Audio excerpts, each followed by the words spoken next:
Hello again, I'm Robert Fith, and here we are back in 1983, where I belong. It's where you belong. Thanks for being here as I continue the deep dive into that year of albums going chronologically.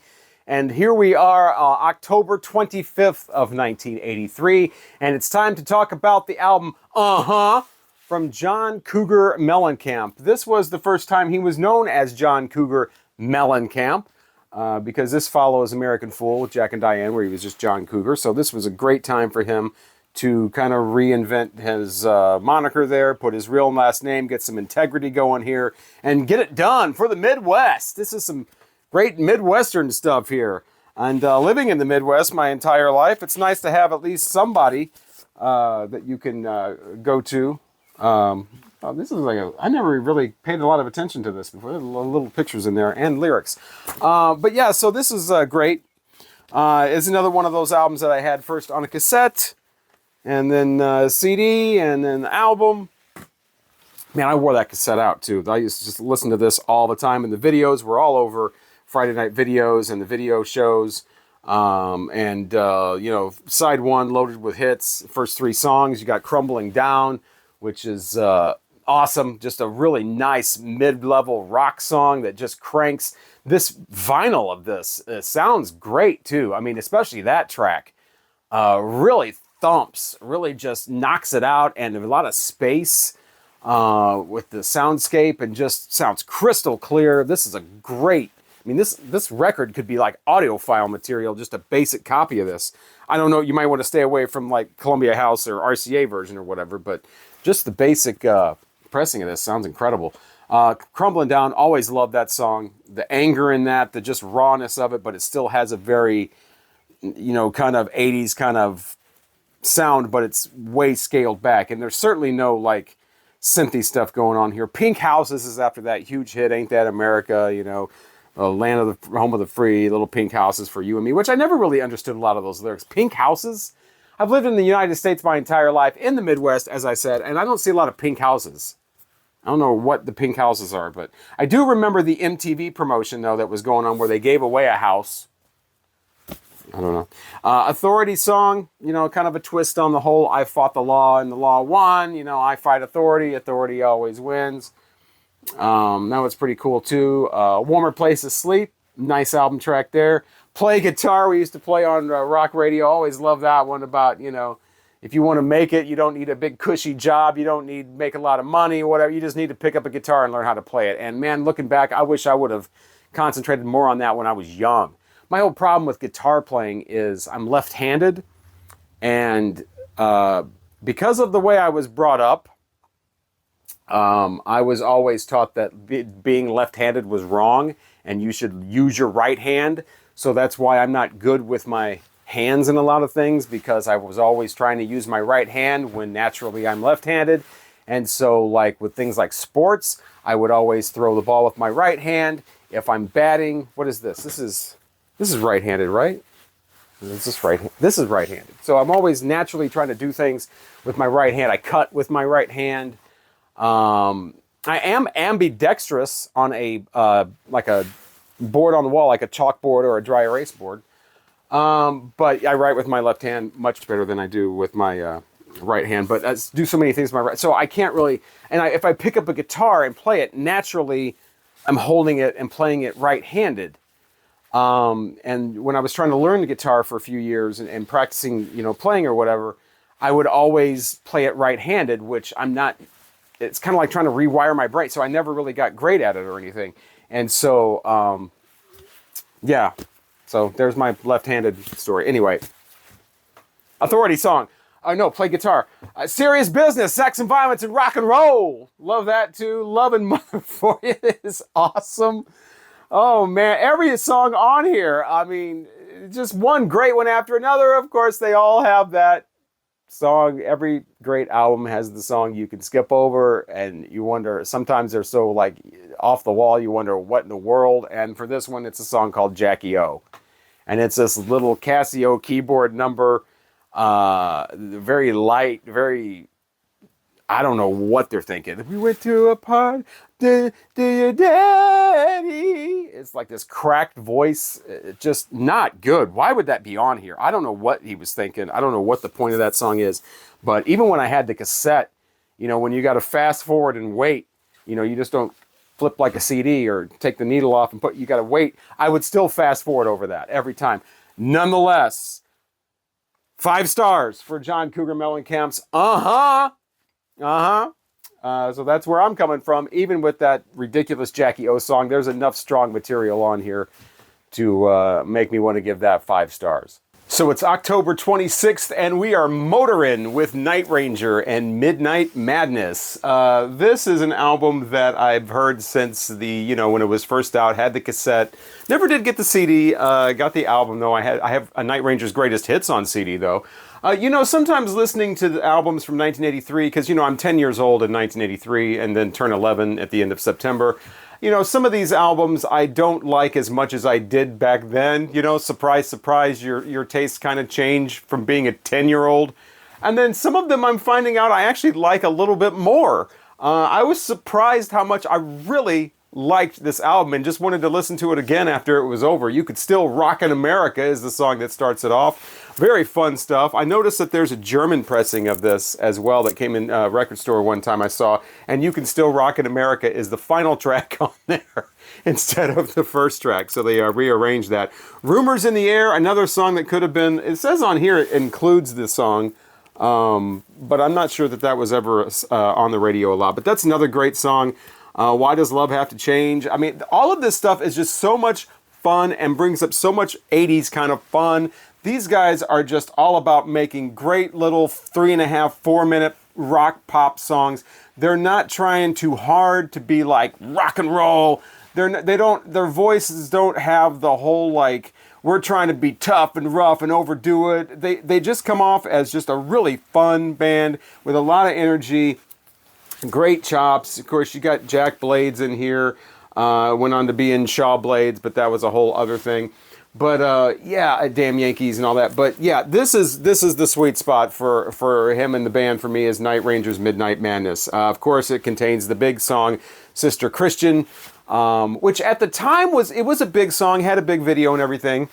It was You Can Still Rock in America seems like it was just as big, and so was When You Close Your Eyes. But Sister Christian is the one that stuck around over the decades because you're motoring. What's your price for flight? Finding Mr. Right. You'll be all right tonight. Motoring, as explained by Casey Kasem, that was the first time I ever heard that explained, was a term that meant just kind of cruising around. And he said it was a Canadian term, which led me to believe for a long time when I was a little kid that Night Ranger was a Canadian band. I've never heard anybody else ever use the term motoring, except for in that song. So I don't know if he just made that up or what, but hey, it's a slang term that everybody uses. No, nobody uses that but Night Ranger. Like I said, When You Close Your Eyes, Do You Dream About Me? Love that. That's probably my favorite track on here. Just super fun rock pop stuff, and the whole album, just like more than half the songs on here. Why Does Love Have to Change? Passion Play. I mean, any of those could have been singles. This song could have had 5 or 6 singles on it. Every song on here is just about an absolute 80s rock pop gem. And had you told me before I started this that I'm going to be giving Night Ranger's Midnight Madness 5 stars, I would have been like, yeah, I don't know about that. But yeah, I'm giving this 5 stars. It really does hold up. It really is a lot of fun. There's not a clunker on here. Some things it does slow down, at the end with Let Him Run, but still a great song. And these guys are great. And I cannot wait to revisit Dawn Patrol right after this. Now, I have heard 7 Wishes recently, a couple of years ago, and that one's not as good. Let's not get carried away here. But I would like to revisit Dawn Patrol and see if that stands up too. But yeah, as far as Midnight Madness, 5 stars. Who knew I would be such a big Night Ranger fan? I did not see that coming. It's October 27th, 1983. Bob Dylan's got a new album out. It's called Infidels. I had not heard this one. The only track I'd ever heard off of this was Joker Man, and I'd heard that for decades. I mean, I remember hearing that in the 80s and wasn't really big into that song. I'm the guy that likes the Bob Dylan from like 65 to like 68, and that's about it. Maybe actually 67, really. Blonde on Blonde, you know, Highway 61 Revisited, Bringing It All Back Home, Greatest Hits album. That's the Bob Dylan that it's like there for me, and I'm not really into Nashville Skyline or any of the stuff, a lot of the stuff from the 70s, his whole era where he's doing Slow Train Coming and all of that. I think he did make a great comeback in the 90s, so I was not familiar with this one. And I was surprised by some of it, but some of it I was just kind of like, his lyrics, some of them are really interesting, very well done. It starts off with Joker Man, first of all. That's the Bob Dylan like quasi reggae track, because you have to have one of those in 1983 on your album. You got to go a little touch of reggae. So he's doing that with Joker Man, and I don't even know what the song, I don't know who the Joker Man is. I don't know like that much about the background of what the lyrics are all about. I just never really cared for it. So that comes and goes again. I'm like, yeah, I've heard that. And so now we're on to the rest of the album, which I've never heard before. What's a Nice Girl Like You Doing in a Place Like This is like Bob Dylan in a bar, I guess, or someplace trying to pick some girl up with that line. It's like, you know, I don't need to hear Bob Dylan. What's a sweetheart like you doing in a place like this? I don't know. Neighborhood Bully, after that, kind of bring things around. I'm like, all right, this is a decent song. This has got some decent lyrics. This is interesting.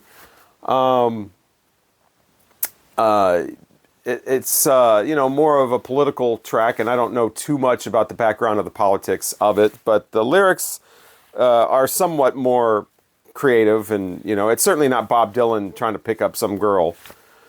So I'm not into the lay lady lay crooner Bob Dylan at all. I've talked about that in other videos. That is not, no, I don't get into that. And so I was assuming that we're going to go into that lane. Great. I'm going to check out here. But actually, you know, Neighborhood Bully's all right. And the track that follows that as well, License to Kill. Okay, you know. And then side 2. This is where the fire is. Man of Peace. And it's all about Satan, and he comes as a man of peace, and don't be fooled by the devil and all this. Excellent lyrics, excellent melody going along. It's Bob Dylan ramped up a little bit, and the track after that as well, Union Sundown, same deal, even a little more.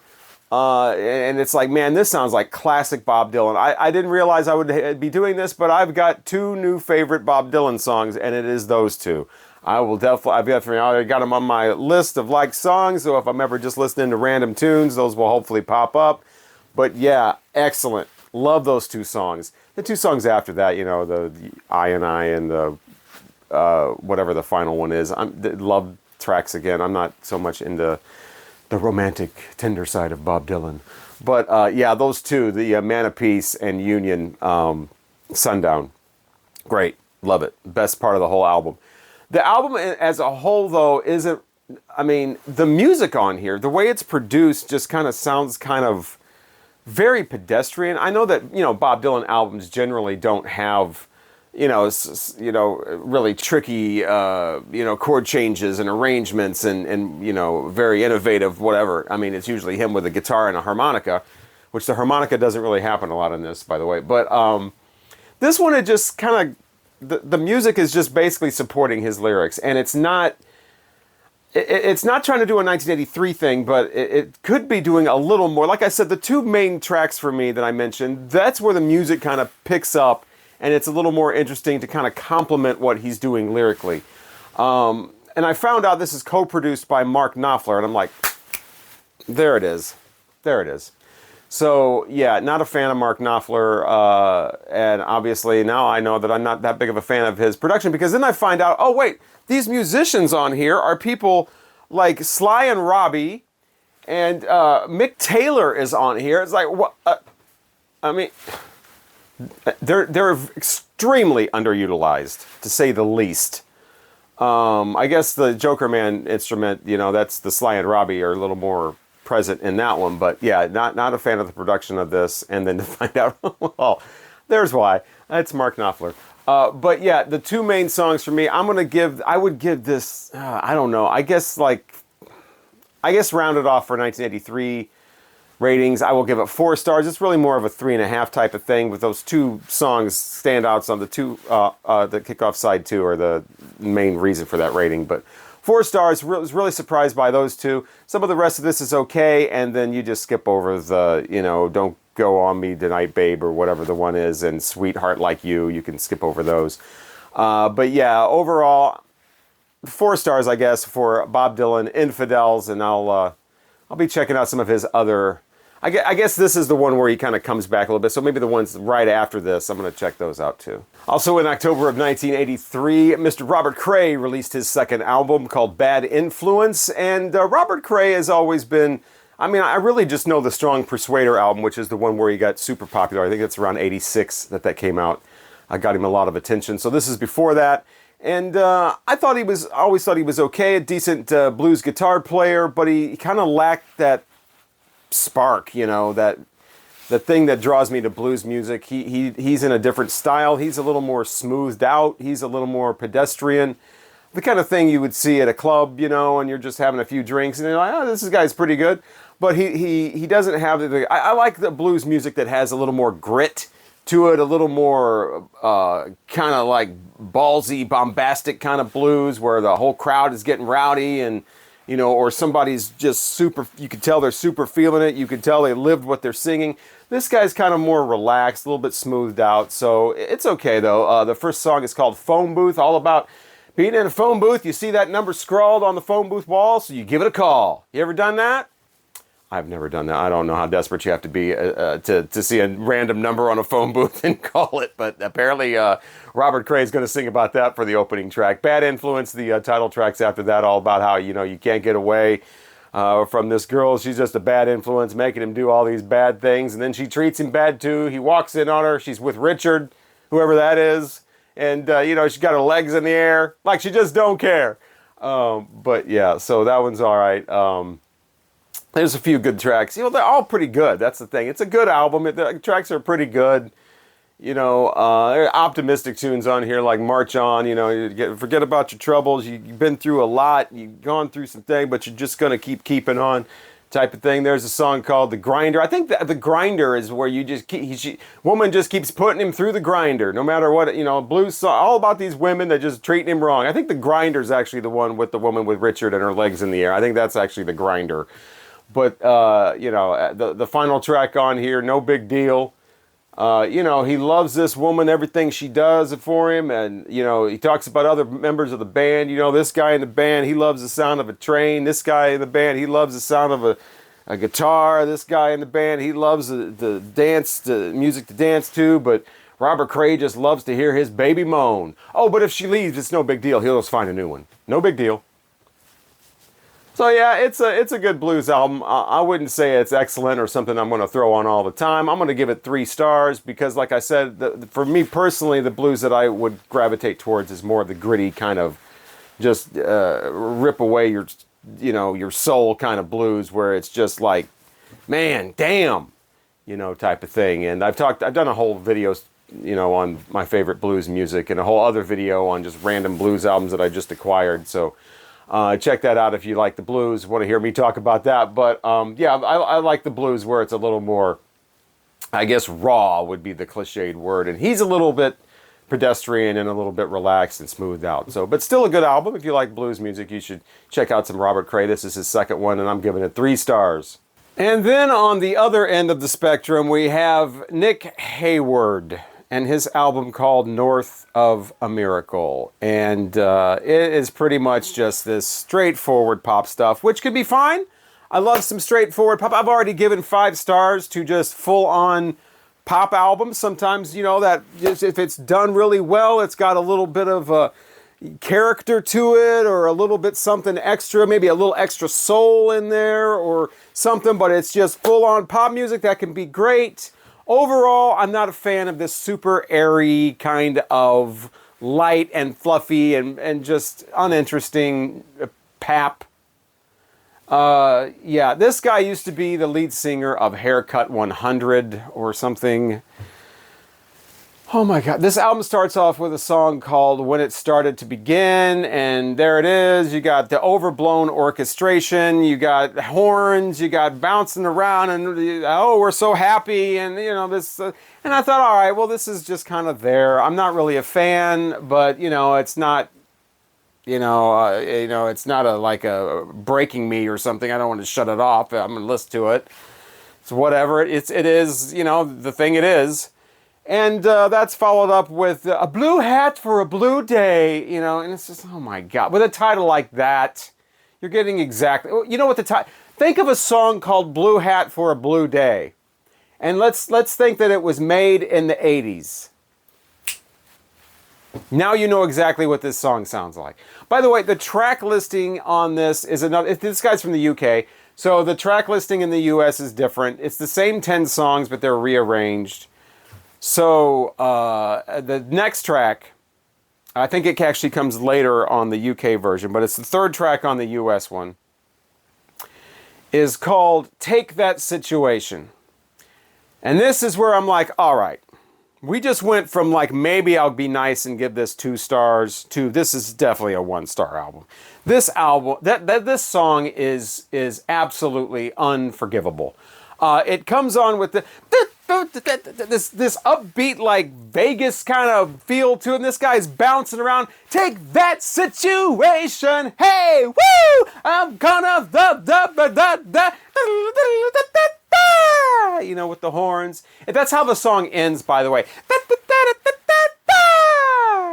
You know, it's completely incorrigible. I don't know what gives somebody the right to act like they're that happy, but that's almost offensive. And after that, you get somewhere along the line, you get the Kick of Love. I might be the song right after that, but it starts off with, now we got a jazzy lounge piano going on with some jazzy horns and bass over. It's just, okay. And what are we at the Holiday Inn? It's one of those Holiday Inn on a Wednesday afternoon. I don't know who would... you know what, I actually do know. Now that I've read a lot of comments, I actually can probably pick out a few people that would actually like this. One of them is not me.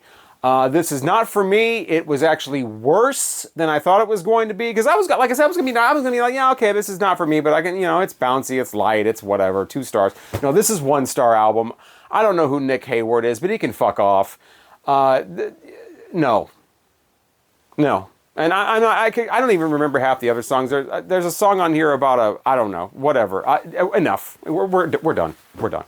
All right, it is time to talk about the band Rock Goddess and their second album called Hell Hath No Fury. And if you saw the video where I was talking about their first album in this series, you knew I was blown away. I gave it 5 stars, thought it was awesome, had never heard of Rock Goddess before, and just cranked that up and was just amazed. It was a terrific album. I was so looking forward to hearing this one because they put out 2 in the year of 1983.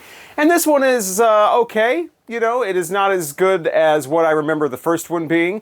I don't know how much of this is the album and how much is my elevated expectations for their second one. Because when I listened to their first album, obviously, like I said, I had never heard of them, so I didn't know what to expect. There's this band called Rock Goddess, which I still think is not a good name.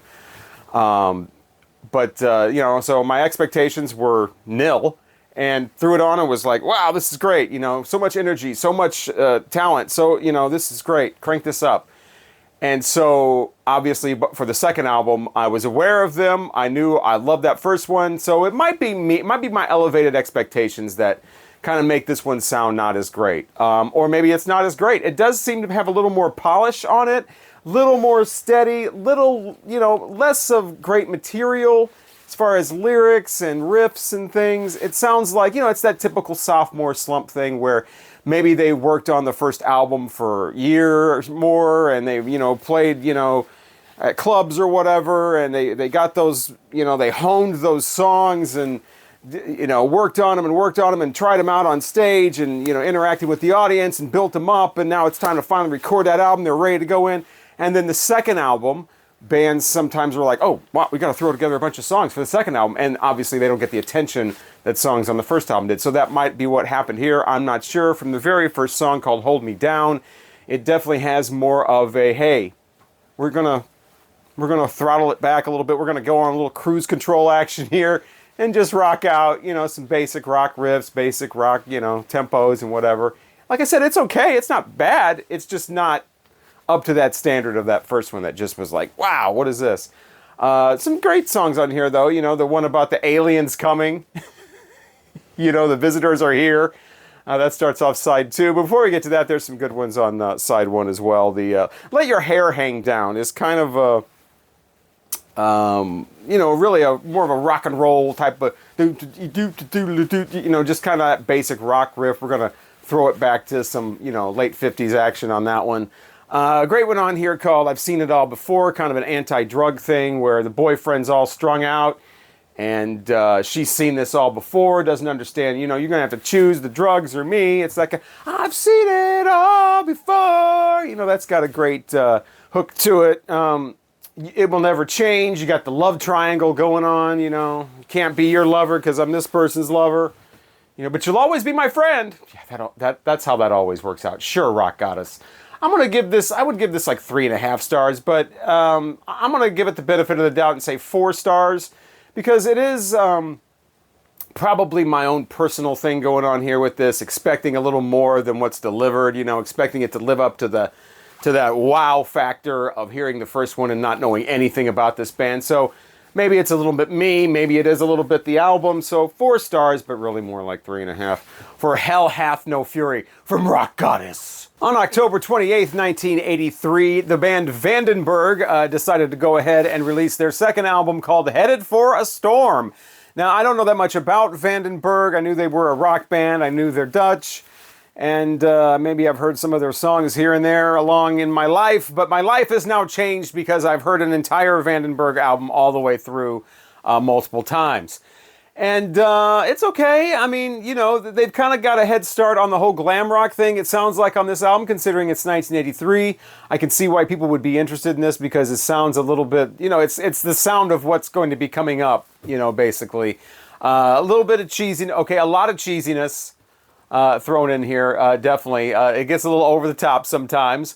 You know, but, you know, starts off with the song Friday Night, Dynamite, woo! You know, so it's like fun, you know, it's just kind of, you're just having fun with these guys. You know, they don't, they're not afraid to be, you know, just kind of cheesy and just good time kind of stuff or whatever. Some nice harmonies here and there as well, like on the third track, Time Will Tell. Song Welcome to the Club, not too bad. Nice mid-level early 80s kind of rock song. These guys aren't super flashy or anything like that. But, you know, when you've got a song like Friday Night, Dynamite, all right, you know, just know that this is what you're in for here. But it's fun. You know, they got some cheesy ballads going on that aren't great, but they can kind of be overlooked, I guess, a little bit. Like I said, this isn't mind-blowing or anything. I'm not going to... This is a 3-star album, basically, is what I'm saying.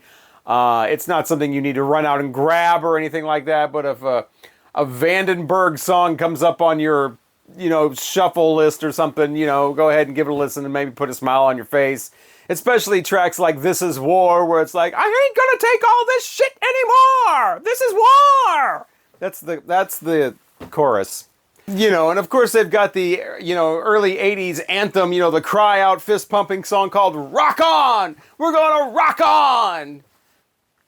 Yeah, you know, so yeah. You know, I had a decent time listening to this. It like I said, a 3-star album. That's exactly what this is. It's not awful. It's ultra cheesy in places, but that can be a lot of fun, especially in retrospect.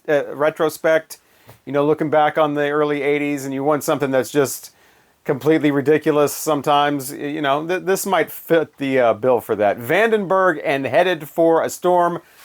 Love that cover art too, by the way. That's one of the best things about this album. All right, time to talk about a blues rock band from Philadelphia called the John Butcher Axis, and their debut album came out in 1983. And this is a band whose name's been floated around there. I've heard of it. Maybe I've heard a couple of tunes here and there, but I've never really done a full-on listen to one of their albums, and now I have. Great band, a lot of talent here. The material needs some work. That's the thing with this album, which makes it really kind of an average kind of listen. This guy naming his band after Jimi Hendrix' Axis Bold as Love album, apparently, and Jimi Hendrix, one of his big influences, but I'm not hearing really any of that here. Starts off with the single called Life Takes a Life, which is kind of underwhelming. I think they could have picked a better song off here to be the single. Everything on here is pretty much straightforward. There's not a lot of synths. There's not a lot of like 80s flourishes. There's some big 80s drums that pop up every once in a while, especially at the beginning of the song New Man. You not only get the big gated reverb, thing, but you also get it panned.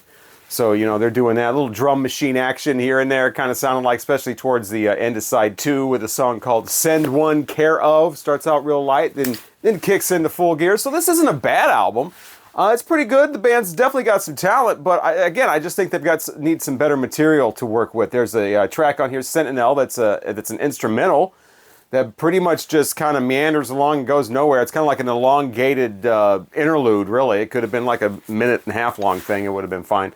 But so I'm underwhelmed. I think they probably get better with their later albums. Maybe they were trying to go a little too commercial with this one, didn't hit the mark. I think these guys sound like they would be one of those type of bands that would be better to see live. I know they've been around for a long time. They were making albums all the way up until the 2010s. I think maybe 2018, something like that was their last one, or their latest.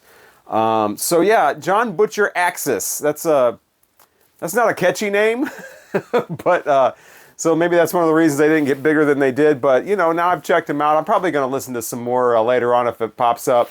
I want to hear some of their later stuff, see how they kind of maybe come into their own thing, maybe bring it to life a little bit. But this one just kind of plays along decent, but nothing to write home about. Track on here called Oceans in Motion, that's got a little bit of a funky guitar thing going on. You got some acoustic stuff in here as well every once in a while. A song called Fairlight. Don't be afraid of the Fairlight. Well, yeah, you can't be afraid of the Fairlight if you're going to do a big deep dive into 1983, I'll tell you that. So 3 stars for this. Shows a little bit of promise, but the promise hasn't quite been hit yet on this debut album. So yeah, I'm going to give it 3 stars. Maybe check out some more John Butcher Axis from later in their discography.